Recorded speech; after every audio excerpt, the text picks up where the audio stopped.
Tonight I went into the Strength Edge to give Brittany DeWalt a couple knee wraps. She can take a pretty gnarly tight wrap, so we always want to make sure she's getting the absolute most out of them that she can. How do we do this? Well, first step is to do a pretty tight pre-roll. If you take the slack out of the wrap before you're actually wrapping it, you can focus on wrapping it as tight as you can around the leg instead of worrying about pulling extra slack out of the wrap. Another strategy I use to get a tighter wrap is that while I'm wrapping it, I'm focusing on pulling it in every single direction as I'm going. I'm not just pulling up on the upstroke or down on the downstroke. I'm pulling in a full circle all the way around the knee. This will A, make the wrap tighter, and B, make a more consistent wrap so that when she's squatting there won't be any slipping of the wrap. Another strategy I use to make things easier is when I'm starting the knee wrap, I start from the top down and I leave a little bit of the tail at the top.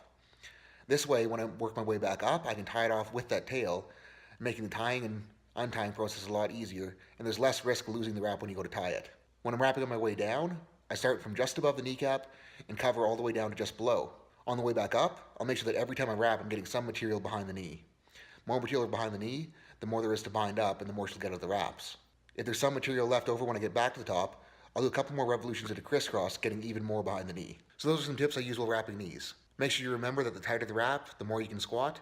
So crank those things down hard, suck it up a little bit, and squat some big weights. Hopefully this helps you guys. Have a good rest of your night.